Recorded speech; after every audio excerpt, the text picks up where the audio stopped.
This is a production of Cornell University.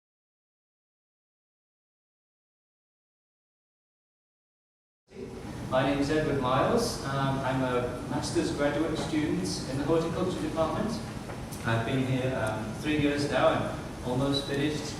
And it's been my great pleasure to be able to invite and welcome to the department our special speaker for today, Jane Knight, the landscape architect for the Eden project, which is in Cornwall in England and United Kingdom. I first met Jane late December 2007 when I went and applied to the Royal Horticultural Society McLaren Scholarship, Fellowship, and Garden Club of America Interchange Fellowship. Yeah. So I went and applied, and Jane was there in the committee room awaiting me, and I got awarded this scholarship. And so I'm very grateful for Jane, otherwise I would be here today at Cornell. And coincidentally, I got this award, and then Jane herself was awarded the same scholarship 25 years previously. And she too actually chose to come to Cornell, so she's been a great mentor and given me good advice. And so it's my pleasure to be able to welcome her back and tell us about her career since her time at Cornell around the world. So we're going to take a around the world trip with Jane Knight. Welcome, Jane.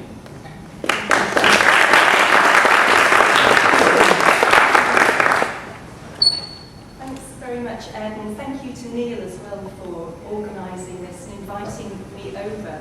I can't tell you how fantastic it is to be back at Cornell, and I never imagined quite that I would be able to have the opportunity to come back. And it's even more amazing to see a few familiar faces in the audience as well. My little professor there, Dan Kroll. And just to say that I so valued my time here. I think it's been really formative in terms of my career, and it's fantastic again to be here. When I was asked obviously what should I talk about, and Ed said, well, just talk about your work. But actually what you'll see in the last 25 years is that I've had a huge range of different types of work that's taken me literally all over the world. So hopefully I've picked out samples that will resonate with you in some way or another. And obviously, being in the plant science horticulture department, I have to talk about plants, and that really is the theme that goes through all my work. But perhaps thinking about it in a slightly different way than you scientists think about it, and really thinking about the impact that plants have on us personally, on our day-to-day lives. And as Ed said, I'm going to focus on the Eden project, which I don't know whether you know very much about, but hopefully you will by the end of my talk. But also going into some of the outreach work that we do, and then just starting a little bit on some of the work that I did when I first left here. And I hope that you'll be able to find some universal themes that run through my talk, and hopefully they'll be answered. You know, if I don't focus on the right things, you can ask me questions at the end, which would be great. I need to get cracking because I've got way too many slides. I've got a ridiculous number of slides. But it seemed appropriate, really, to start in upstate New York with this first line, because this has such a sort of good memory for me, really. When I first arrived at Cornell, this was a really important part of my experience, really. And to me, this image is not just about a visual thing. It's actually about a smell and a feel. And I can feel that slight chill in the atmosphere that you get in fall here, and that wonderful smell, and it's such a special thing. And I think it just reminds us that plants do more than just feed our environment and feed us ourselves, but they also have great value to our well-being as well. And that's a bit of a theme that I'll be returning to. Technology is just amazing, isn't it? Now, it's interesting, probably not the first place that you would think of to start a talk on the power of plants, but Hong Kong was one of the first places that I got after leaving here, I worked in Boston and then did a round-the-world trip. But in 1992, found myself in Hong Kong for a 6-month contract there that turned into 7 years, as these things do. At a very formative time in Hong Kong's history, because it was right in the period building up to the handover. And normally, everybody's image of Hong Kong is, well, where are the plants? Where is the landscape architecture? Where on earth do you start? But actually, at that particular period of time, there was absolute devastation going on in an environmental sense, because there was huge investment in infrastructure. And this lower image, actually I've been told I need to use the mouse to point at this. Let's see if I can do this. Yeah, this is a huge cut slope where the engineers, to make this road, basically sliced off the side of a hillside and put it in the ground, and put it in the sea to make new land, in order to get a new road and rail link through to the airport, which was going to be one of the flagship projects to open when the Brits handed Hong Kong over to the Chinese. And I was involved in all the landscape healing of this landscape, if you like, and no mean feat really, because these were huge benches. And it was interesting to see I picked this up actually off the internet, and it shows that same slope some years later. Let me just try and point that out to you there. That looks like it's certainly being greened over a little bit. And what we did was we made benches along the slopes, planted them, hydroseeded with tree seeds. Things grow very, very quickly in the summer over in Hong Kong, because they have very, very, very humid season. And it's really an extraordinary place to work. I was involved in also lots of new town developments in that area as well over the 7 years that I was there. And really for a country girl, living in a big city like that was really quite challenging in a way. But what was extraordinary, what people probably don't imagine, is that Hong Kong has 75% countryside. But Hong Kong Island itself, let me see if we can do this magic thing again. This is Hong Kong Island. We were making a road and rail link out to the new airport, which is on this island here. And the border with China runs along here. You can see lots and lots of development on the north side. And you can see just the amount of green that there is. And really, this was the saving grace of the place for me, and allowed me to be able to really appreciate the value of that natural landscape and plants to my own personal well-being.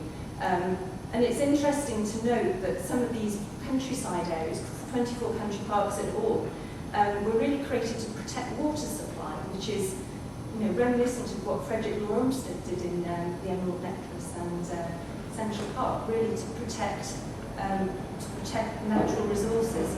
And it's a very, very important part of the green infrastructure of the place, which is something that in Britain is particularly interesting and something that we're looking at again, whereas in fact it's not a new idea. Also, lots and lots of long-distance trails. Again, the whole point about contrast was really, really marked in Hong Kong, and I'm sure that's probably quite a surprising image to many of you. And it's interesting now that in Britain we're looking at really examining the value of open spaces on our health and well-being. And there are some clinical trials being done at the moment to see whether, to save money for our nationalised health service, whether we can actually prescribe health walks for people and actually put healthy exercise on an equal footing with some of the drug therapies that we get, which I think would be an absolutely fantastic idea. And it's been estimated we could save something like £4 billion by prescribing health walks and being outdoors rather than giving people drugs. I'm now going to take you to my workplace, which is the Eden Project in Cornwall in England. Now, is this an image that anybody's seen before? Can you just... Those sort of bubbly biomes that have an image that lots of people have perhaps seen, but perhaps didn't know very much about them. Anybody been? Anybody? Oh, yeah, quite. A couple of other people. Terrific.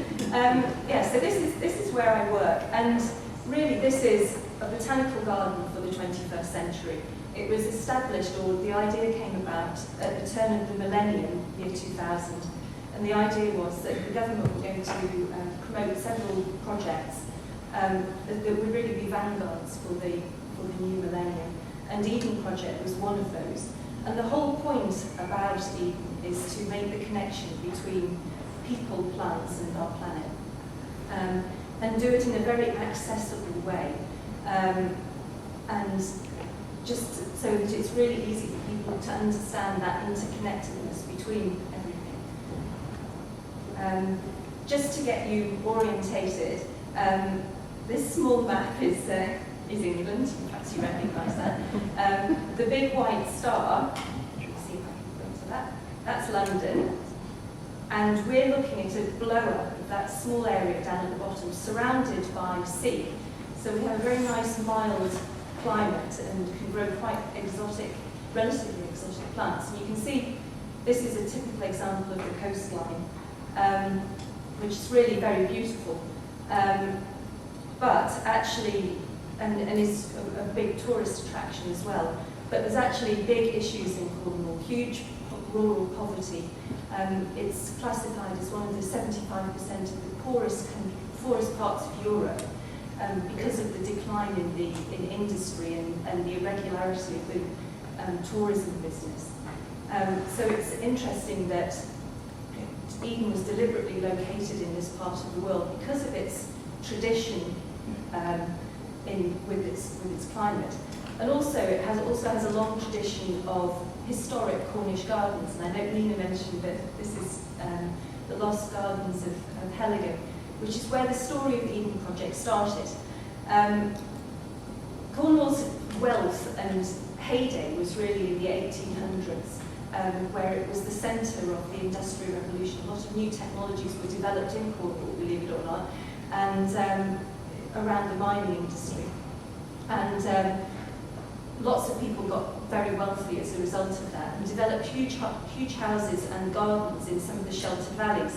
And at the same time, the plant hunters were going out and collecting many different plants and bringing back lots of rhododendrons and camellias that went into those gardens. Heligan was one of those gardens, but one that fell into disrepair after the First World War, when all the gardeners went off to the First World War, and nature took it over, and it became a sort of sleeping garden until it was discovered by my boss, Tim Smith, who started the process of uncovering it. Tim is a very interesting character. He's actually from the music industry, so his interest in gardens is almost, in a sense, a layman's interest. But during the whole process of the uncovering of Heligan, he got really interested in plants and thought that there's a really important story that we need to make more people aware of. And in talking over lots of glasses of red wine to horticulturalists who'd advising him, said, we need to make a list of all the plants that are useful to people. And somebody jokingly said, well, you'll need two pretty big greenhouses if you're going to do that. And that's exactly what he did. That excitement followed through into a new project, which was the Eden Project. And interestingly, again, another contrasting story really is that Cornwall is surrounded by a beautiful coastline, but the interior has been very heavily mined. And further and further west by tin and copper, but in the area where the Eden Project is located by China clay, making huge holes in the ground and mounds of spoil, which is what this is. This rather glamorous Mediterranean-looking water body is actually a lake that's made from extraction of China clay waste. And this was the site that was chosen for the Eden Project. Where better to talk about the power of plants than in a place that's been absolutely devastated of plant matter by us. And the story of how that was developed is another one which I'm not really going to have time to go into, but just to say that 2.5 years later, when we opened March 2001, 10 years ago just over 10 years ago. This is what the site looked like. In the distance there, let me just use the pointer again. This is the rainforest biome, and this is where obviously plants from the rainforest are housed. This is the Mediterranean biome, and then outside is what we call our temperate biome, one that we don't need to because it's our natural climate, and just to demonstrate the diversity of plants that we can grow. The rainforest is where everybody makes a beeline for. It is obviously a tourist attraction, that's part of it, as well as being a botanical garden. This was the rainforest when we opened 10 years ago, and this is the rainforest today. And it was designed that the rainforest trees would be able to grow to their full height, which was a really important principle, because we wanted to create as realistic an environment as we possibly could. Outside there was a huge challenge because obviously we've got very, very unstable slopes. We were below ground level, below the water table, so there were springs popping out all around, and no topsoil. Great place to build a garden.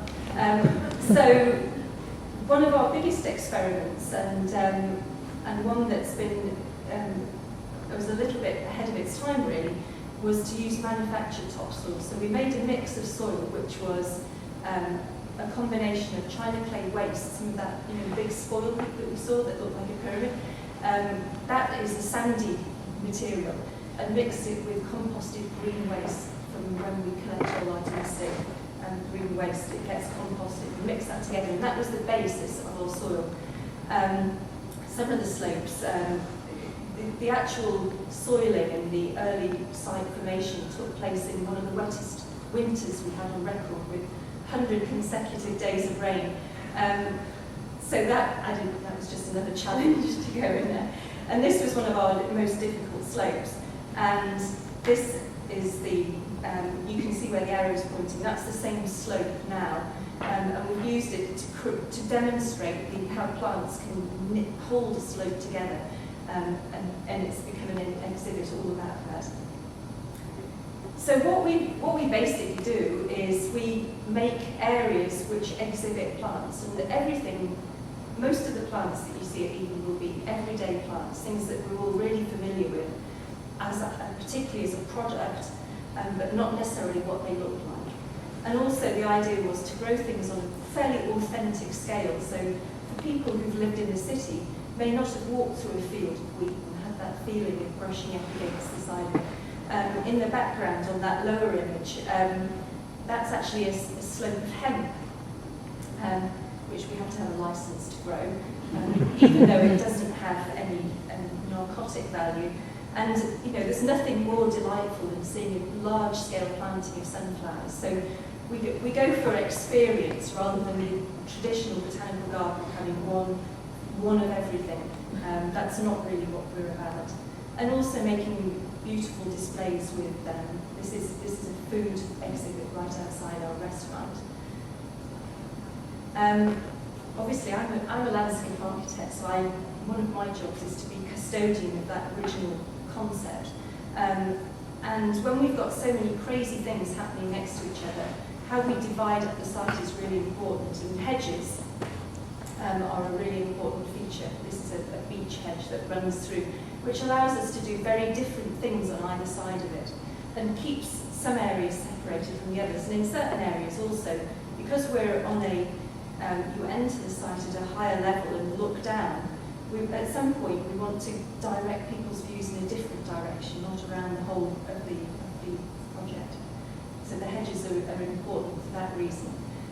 We also need to have some areas of calm as well. When there's so many things, we seem to have lost time. Do we need to do anything?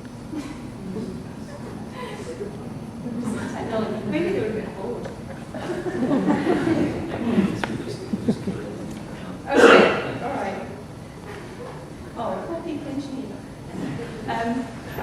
Okay, so this is at one of the calm areas of the structure planting. So we've got the exhibit space and then the structure planting, which goes in between.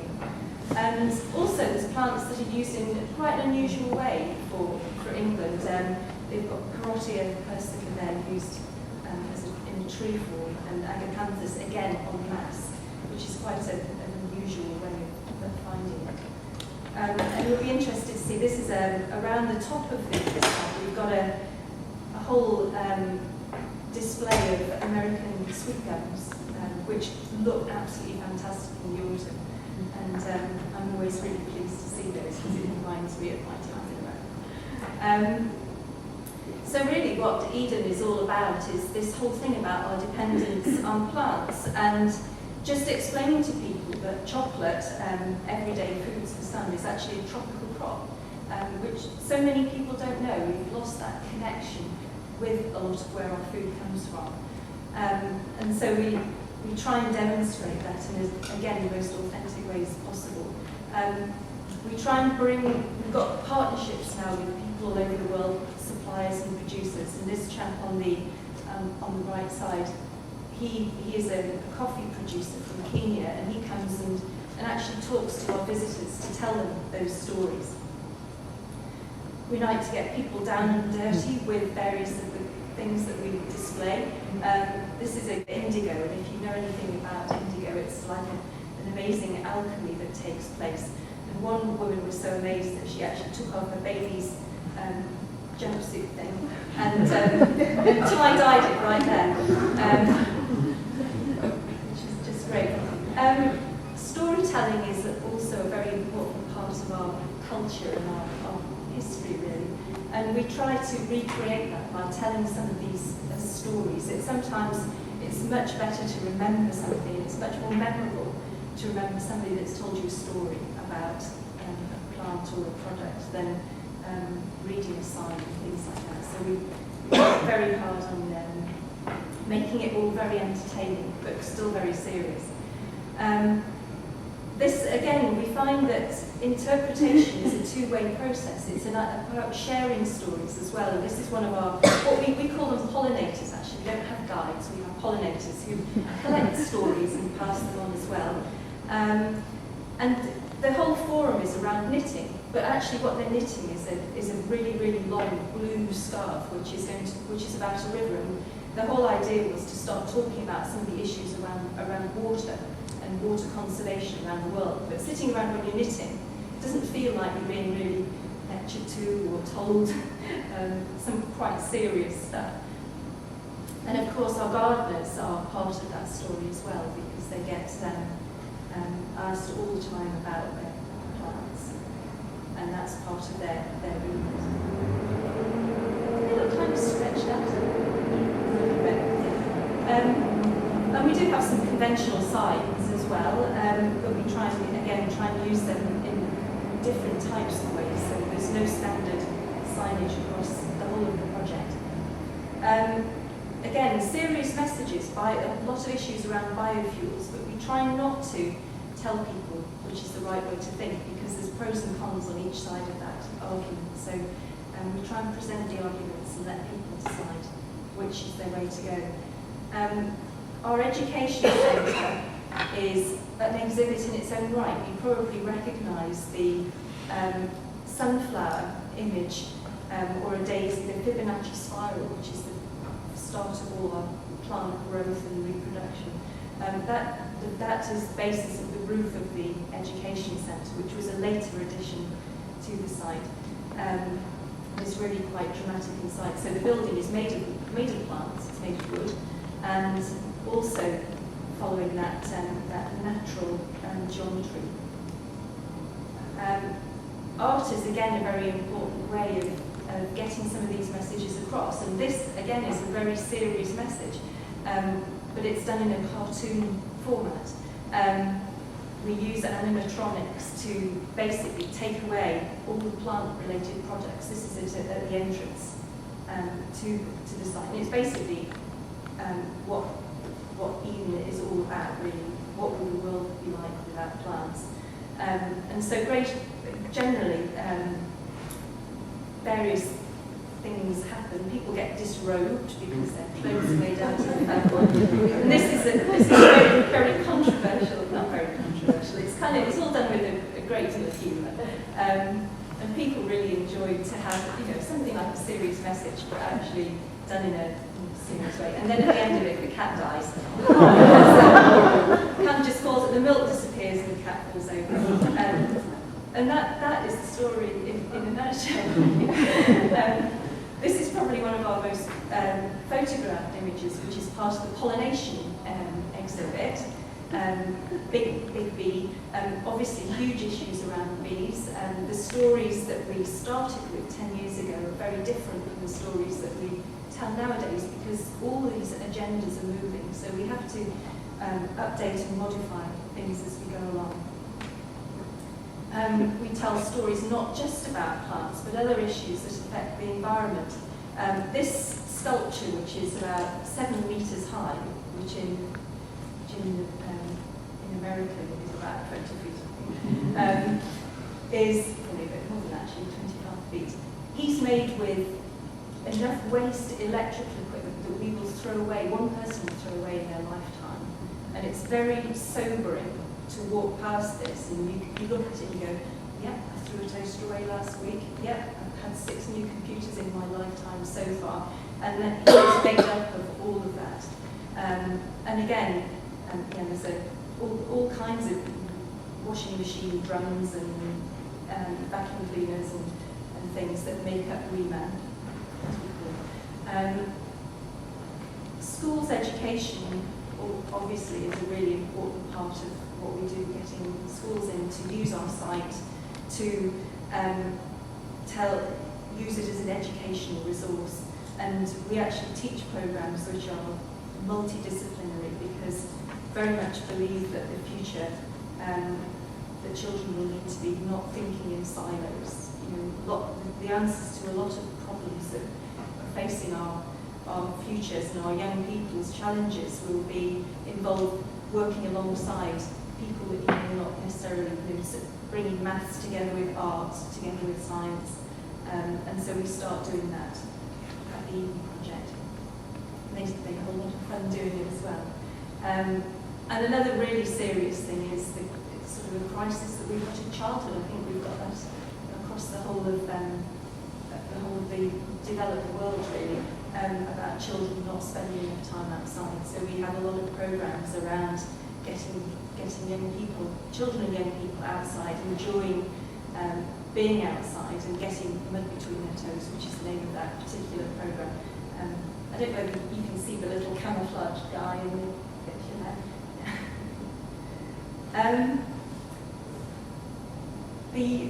The other purpose of the Eden Project is actually about economic regeneration. That's how we got funding for it, basically to provide a real boost to the economy. I mentioned that 75, we were in the top 75% of deprived communities in the whole of Europe, and something needed to be done. So Eden was sponsored by various different sources, including the European Union, for the capital build. But everything that we do beyond capital build, we have to fund ourselves. This is our staff. We create year-round employment for nearly 600 people. It goes up and down a little bit, but an average of that. That's our team. So it's a big employer. A lot of people, although interestingly, that's a very small horticultural team, in the order of about 40 people, to look after all the different areas. We've now, this is an old picture actually. It seems to be just chipping away there. We've now had 12 million visitors, which has been a big surprise to everybody. The success has really been much greater than we thought. The actual projections, the business plan projections were for about 750,000 people a year. And in the first year we had 1.8 million. And which was actually quite problematic, actually, because the site really wasn't designed for that many. We now have about 1 million, which is really just wonderful. And really, this is very, very important, because these are the ones that pay the wages of all those 600 staff, so maintain the buildings and maintain the currency of the exhibits.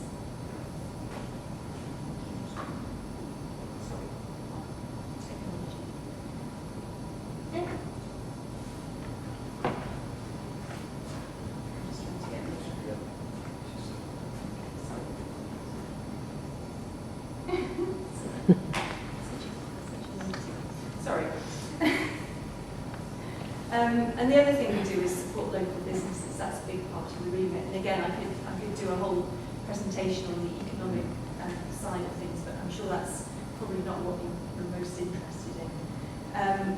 We just celebrated our 10th birthday, which was very exciting. That's Tim Smith looking like he's about to fly away. And the brains behind the organisation in many ways. And does anyone know Katie Tunstall? Yeah. She came and she dropped down from the ceiling in the rainforest biome and sang to us for our 10th birthday.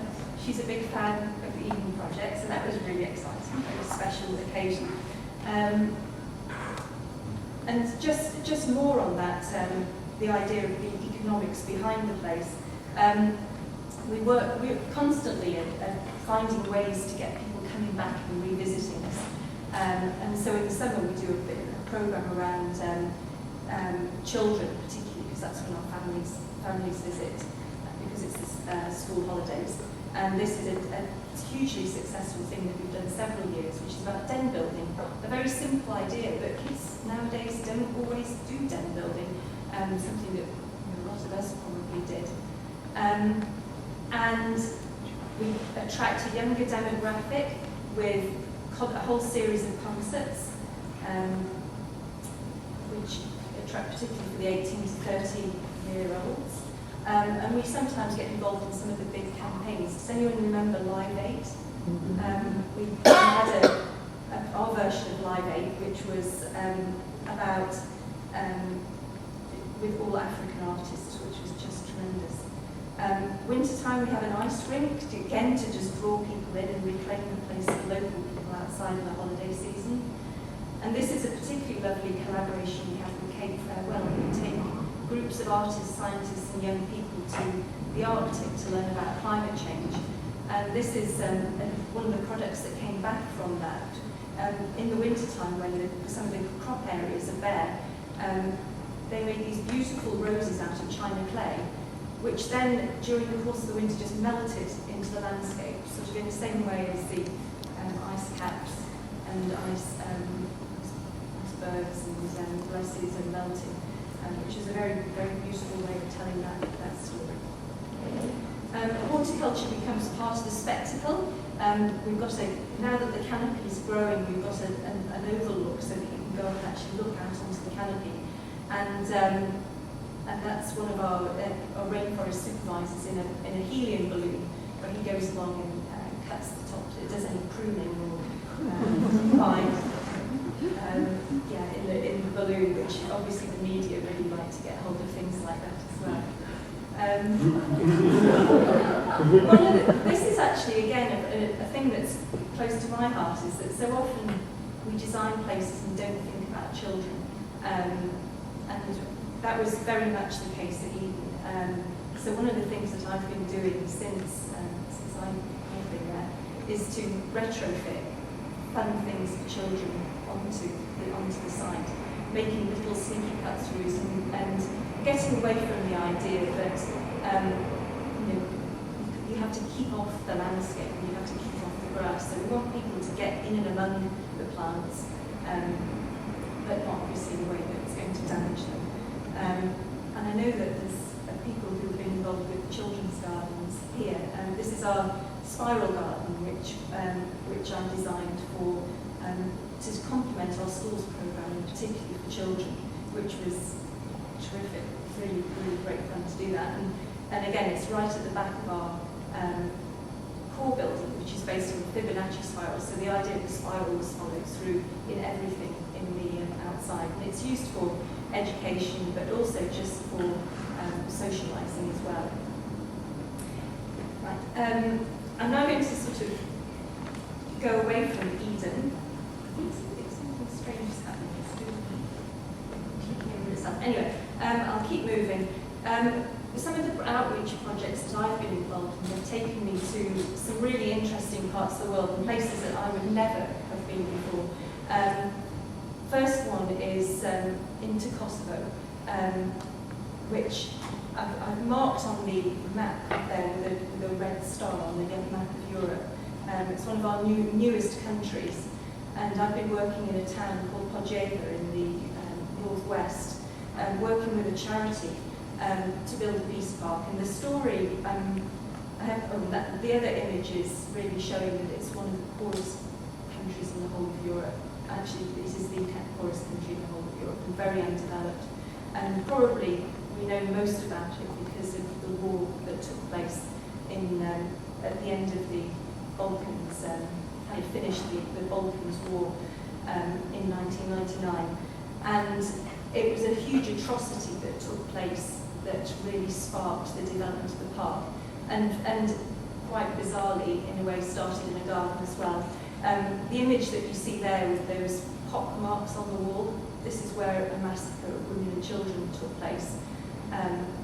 4 of the children survived and were medically evacuated to England. And one of the things that they particularly enjoyed as they were recovering from multiple gunshot wounds themselves and helped them recover were some of the parks. There are no parks in Kosovo. There's no safe public spaces. The spaces were really target practice grounds for the children. So they really wanted to recreate something like that back in their own town. And so I went along, long story how I got there, to help them realise that vision. This is the site that we were given. Again, no topsoil, and that seems to be a theme of some of the things that I work with. This stream at the top was basically an open sewer, and lots and lots of vehicles coming into the park. And the idea here was that we wanted to create a place that people could come and be safe, be outdoors, and really enjoy each other's company. But what, my first question was, what on earth do people do in Kosovo? How do they spend their time? So we did a massive engagement process and spoke to as many people as we possibly could about what they would like to see in that space. We did workshops back in England. We spoke to all the politicians and men, women and children. And this is the plan that I came up with, which would be developed very, very slowly and incrementally as funds became available. All the money was being raised by a community in Manchester, in the north of England. But I thought it was very important they had a master plan to work towards, because if they were going to be doing things in a piecemeal way, they needed to know where they were heading with that. This was 2005. I started working on this, and I've had an ongoing relationship with it since then. And what's really, obviously, the most important thing was to do something very quickly, even though we didn't have very much funds. So again, we did something, built all with volunteer labour, something for the children, somewhere to play, because they only had tarmac areas to play with up until that point. We did a really interesting thing with planting bulbs, and the children all wrote wishes for the future. So, because when you plant a bulb, it's kind of, they don't look very promising. It's hard to convince a child that that's going to grow into a lovely flower in the spring. So we asked them to go with us and to take that leap of faith. That's me doing a bit of hard work as well. And then some years later, we managed to raise enough money to plant the main garden area within the park. Interestingly, there's another connection here with New England, because there's no nursery or commercial horticulture business in Kosovo, so we had to import all the plants. And I sort of worked out that the climate is very similar to the climate here in upstate New York. And so used a lot of plants that we would grow here, which means that the whole place has great autumn colour as well. So it was really interesting, because they have a very continental climate, very cold. They have very, very cold winters and fairly dry summers. Again, there was a big story behind this, because there was a big mistake with the delivery. That all the plants had come from Italy. They sent the wrong order. They sent 3 times too many plants, 4 days too late.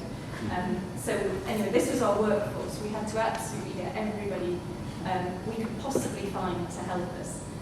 We hadn't had time to improve all the ground because we were just actually going to plant trees and hedges, but everything arrived. And it was pretty chaotic actually, but really, great fun. And I think what it sort of taught me was that the process is almost as important as the product. This ongoing relationship that we've had with the community over there has been incredibly rich. We've got a couple of chaps actually at Eden Project right now doing a horticulture exchange, so that we're going to start training some of the people we're working on in the park.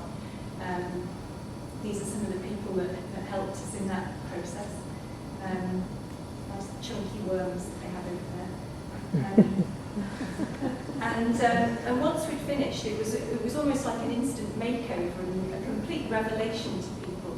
And we were very concerned that people were going to come along and actually take the plants away, but it turns out that that's not actually happened. And it's become rather a spectacle for people to go and promenade there in an evening. And this was the following year. A place that desperately need places for women to go outside the home, and this is one of the remits of the park. Absolutely fascinating to work there, and I learn absolutely as much as they benefit from some of the expertise that we have. And it also, again, the idea that the park has actually sparked a whole load of other projects, and that whole relationship with the community. There's an art project that goes on. This was the dedication of the 10th anniversary of the massacre that took place. And big deputation of people, all about music, art, and now an IT project. So the park has sort of sparked all those amazing things that are starting to make a big difference in that community. This is the peace banner that we did as part of the 10th anniversary, and this dedication of the park, a piece written in different languages, all by different people of different ethnicities. Again, great fun. And what's interesting now is that we're looking beyond the park. We're looking at ideas how we can make the whole of the community more sustainable. So the idea that we can use this as a tool to help heal that community and some of those memories of people, and create within it places that people can remember without being memorial at the same time. That was really important because it was very much forward-looking rather than just looking into the past. So again, an incredibly rewarding experience and an amazing one to be involved in. I feel like I need to sort of take a breath because this is a completely different topic. And again, a completely different part of the world, South Africa. This was a project that we were involved in because this area is, again, very, very damaged by diamond mining. It's a big De Beers diamond mine. And what's interesting, because of the security issues that relate to diamond mining, the whole area has been fenced off and hasn't been grazed for 80 years. And it's absolutely a vast area. It's sort of nearly the whole of the coastline of the Northern Cape, closed off to the public and just used completely for diamond mining. And what's happened is that this is a biodiversity hotspot now. The Namakoland daisies, which are a great feature of that area, and have used osteosperms. A lot of the things that we now see in our gardens come from this area originally, sembrianthemums. And the simple fact that this area has been fenced off means that the biodiversity has started to really, really develop. And it's an extremely valuable area because it's also between two different types of ecology. So it's a really good monitor of the impacts of climate change. So we were brought in by Conservation International, who are an American-based charity, to help work out a sustainable future for this particular area because mining was retrenching. There have been some initiatives to, I'll just explain. The mining all takes place along the coast. These are alluvial diamonds that wash down the coast and then infiltrate a little bit into tributaries into the coastline. So basically huge open cast mining digging operations to extract the diamonds. Some are dived as well, but really creating a very, very damaged landscape in certain areas, and then contrasting with the biodiversity in others. So we were looking at an area between the Namaqualand National Park, which had been designated, the proposed coastal park, which is on some of the former diamond mining sites, and then an area in the middle that was going to be developed to create a hub of employment to substitute for the diamond mining operations. As I mentioned, it's healing the landscape in terms of reclamation is technology that's out there and expertise that was being developed, and very, very challenging because there's no real topsoil, very, very windswept. But there were ways to do that, but what hadn't been thought about was how to create a new livelihood for the people over there, and that was part of our job. So what we did was worked in a big charrette situation with a lot of local people, mining people, members of the local community, and came up with ideas for a completely, hopefully, a sustainable future for that area, creating eco-resorts, mariculture, and working with the damaged landscape and safeguarding the biodiverse landscape and using that as part of the attraction. Alternative energy was a big part of that area because they've got massive, well, obviously you can see lots of wind, and they've also got a very, very, very cold current that runs right next door to it, so there was opportunities there as well. We looked at algae production, again, possible plants to power the future. There were some very shallow water bodies that we thought would be an interesting way to approach that. And I don't know whether anybody here has heard about seawater greenhouses. Is that something that you're familiar with? It basically uses, because of the diamond mining operation, they were taking very cold water from the currents outside, and they can modify climate in polytunnels to create water. You can actually create fresh water through condensation through these seawater greenhouses, through that temperature inversion. So we were looking at ways that we could actually develop different types of plant communities and different types of crops that would be, again, part of the future livelihood of the area.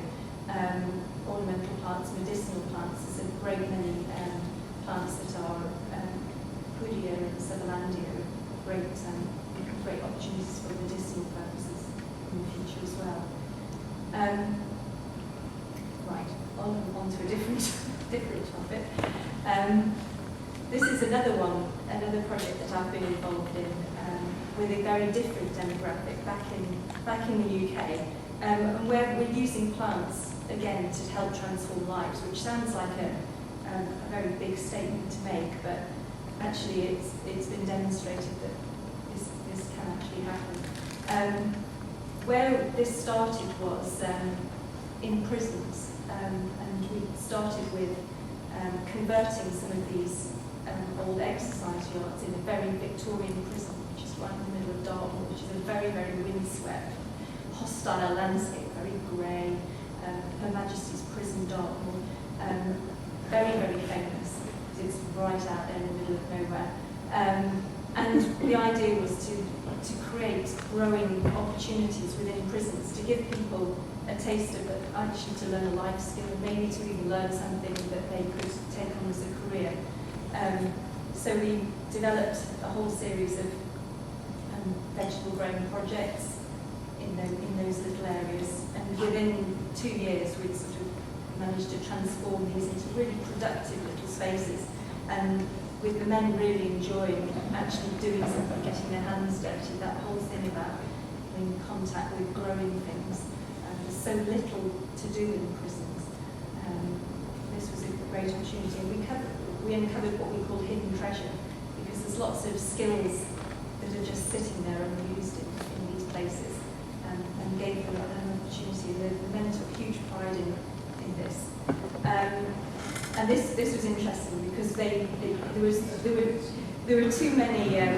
There wasn't enough vegetables to go into the prison kitchen, so they decided to donate it to the local community, to the elderly, and we developed a logo at the same time. working with them, he's relating, sort of playing on words, very conviction. Great, really good fun actually. And then this project morphed into a project at the Chelsea Flower Show, working with, again, prisoners, ex-prisoners who have a great deal of difficulty reintegrating into society, big problems with reoffending, and the idea that we could actually create a loop where we could start projects in prisons and then do things on the outside. Also working with another excluded sector, the homeless population. So we did what was really amazing was to work with that range of people at Chelsea Flower Show, which is probably one of the most fancy flower shows that there is, and putting their work in front of the elite gardeners was a really interesting thing to do. And these were some of the people that helped us, obviously mentored by even Project Horticulture. Some of the guys in the back there are now very good friends who've all had very challenging lives. They've struggled with addiction and homelessness, and life's not treated them that brilliantly along the way. And so this is something that was really great for them to get involved in, and to showcase some of the work that they've been doing. That followed up with a garden last year at Chelsea, which, again, working with the same type of group of people. We were given the biggest plot at Chelsea, which was very exciting. And this year we wanted to work with a much bigger group and to divide the site up into different types of zones which tell the story of, again, our relationship with plants. And we work with different groups to design. I helped coordinate the design of it. But got them to help work up ideas and grow all the plants that went into the garden, and then help build the garden and then host it at the end, this is Chelsea Week actually right now, so this time last year we would have been doing this. Again, these are some of the people that we've been working with. Pretty motley selection, but great, really enthusiastic, and really getting used to the idea of this whole idea of getting your hands dirty. Absolute chaos. Building a garden at Chelsea. Anybody done anything like that? No. Not like gardening at all. It's like making a stage set for 6 days. It's not real gardening at all. But a very interesting process. And what was really great was to be able to show off some of the things the ideas that had come through. This is the garden was divided into 5 different zones. I'll just go through them quickly. One of them was about food production. The bottle greenhouse created a great deal of interest. I saw one just yesterday. Another group decided they wanted to tell the story of their lives from a sort of desolate beginning to a much more hopeful future. One group looked at medicinal plants. The medicinal man here is made of medicinal plants with different things helping different parts of your body used to grow on him. One group had made a load of worked with white witches to make potions and things with plants. It was really, really interesting. This is another area that was about the journey out from a hopeless centre to more prosperous future. This was an area that was about industrial plants. This is all in one garden, so there was a huge amount going on. And again, another one talking about plants and the environment. And this was a group of people who did an absolutely fantastic piece of work. They're an ecotherapy group and did just beautiful work. We had little features as well made to talk about attracting wildlife into gardens. And then the whole thing was tied together again with these what we call sentinels, which represented some of the 500 people that we work with on growing, building and constructing the garden. And one of the comments that always comes back is that we talk to people about gardening who would never have looked at us twice. And people really got a great deal out of that. And what was great, we got a silver medal, and the people that we were working with thought it was like the Olympics and we were second. But actually the RHS awards quite a few gold medals. quite a few silver medals. But we were absolutely thrilled with that. And we were thrilled that their work was recognised. And again, even people were coordinating all of that. And that has morphed into a project that I've actually just finished just a few weeks ago, right in the centre of London. Rather than do a garden at Chelsea Flower Show this year with that demographic of people again, there's a celebration for the 60th anniversary of the Festival of Britain, right in the middle of London at the South Bank, which is a really famous international art centre. And this concrete edifice is much hated by everybody, and the idea that we should have the opportunity to green that up. So we were given a space on one of the roofs here. See if we can point to it. Along here at this level, to make a roof garden. That's what we started with, the Savoy Hotel across the river. And that was March earlier this year, with this completely concrete landscape. And that was it on Friday. I went to get it in. So and people just love the fact that it's so green. But the interesting thing was, again, a fantastic location, housing the Parliament in one direction, the River Thames right in front of it, and looking down to St Paul's Cathedral in the other direction. And great for us, we're used to working in a little hole in the ground in Cornwall. To come and work in London was great. It's great to do that. And again, some faces you might recognise from previous pictures. These are the people who are now our professional roof gardeners. We're actually employing them and to work on the garden with us and to look after it. Because this one, unlike Chelsea, this one's going to last right through till September and hopefully beyond, because everybody's enjoying it so much.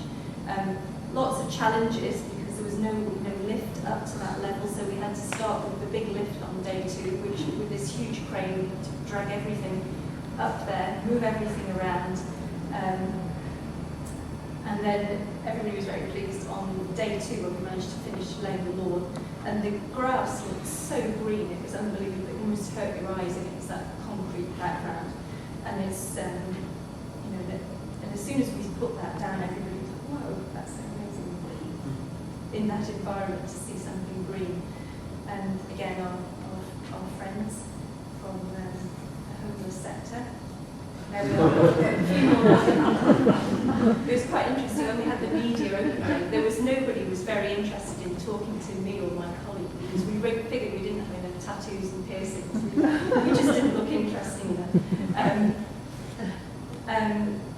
Wildflower area was a big part of it. Because of the lawn, nearly 100 different types of British wildflowers up on this roof level, very limited with soil.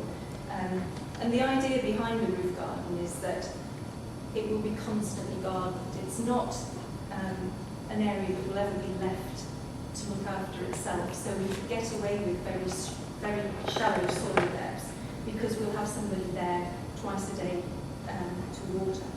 And that's actually been a huge issue. I know you've had lots of rain here. We've had absolutely no rain in London. In 6 weeks we've had 1 day of rain, which is absolutely extraordinary. So the watering has been a huge issue. And we've got a big area of vegetable growing, so we can talk to people about vegetable growing as well. And making a rustic pergola with scented climbers so that you can walk through a scented archway into the garden. And this really is my last slide. This chap, Paul, is an extraordinary guy, and it's worth just reading some of this. Actually, I don't like putting text on pictures, but I think this one actually says it all. And I think it just sort of points out what a powerful medium that we deal with. Plants are, obviously do a lot of things in terms of ecosystem services, but the value that they have to actually literally change people's lives, as they have done. Paul has substituted his various addictions that he had before with a complete addiction to planting, and what a great healthy thing to do. And that's really, I'm not very good on conclusions. I hope there's some conclusions there that you can draw for yourself. This you will read a slogan that you recognise. projected that as an Eden project, because we think it's like a really positive way to go forward. Really, yes, we can make changes like this with this really powerful tool we have, which is plants. Let's just like to finish there, and thank you all very, very much for listening. I hope there's something.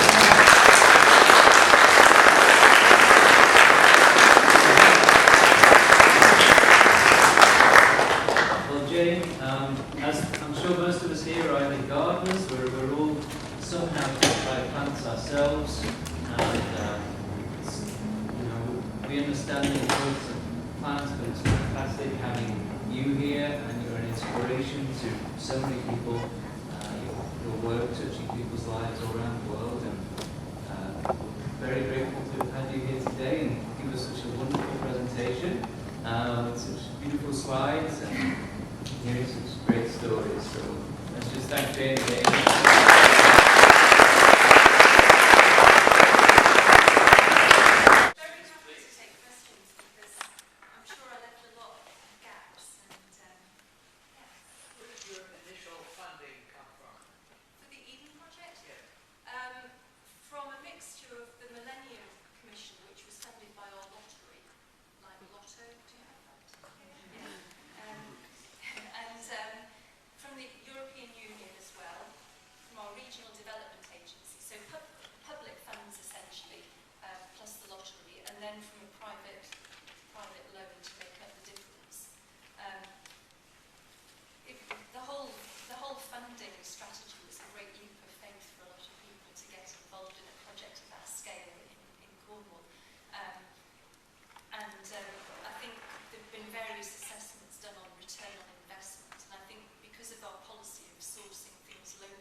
So we looked at a whole series of integrated pest management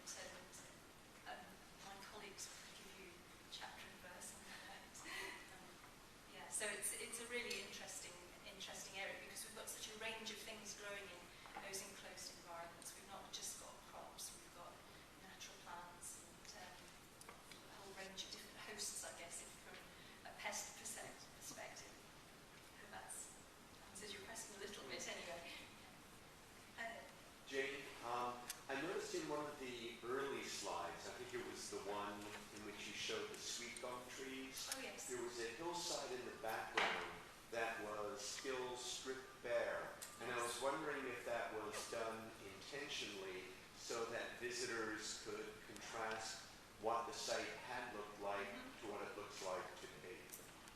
That wasn't the purpose, but actually the only way to deal with that slope, because it was so unstable, was to gunite, spray concrete onto it and put rock bolts into it, and it was very difficult to deal with it once you had to do that. Wherever we possibly could, we used soft solutions to slope stabilisation, but that one was just kind of beyond. But it does actually serve that whole purpose of reminding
This has been a production of Cornell University, on the web at cornell.edu.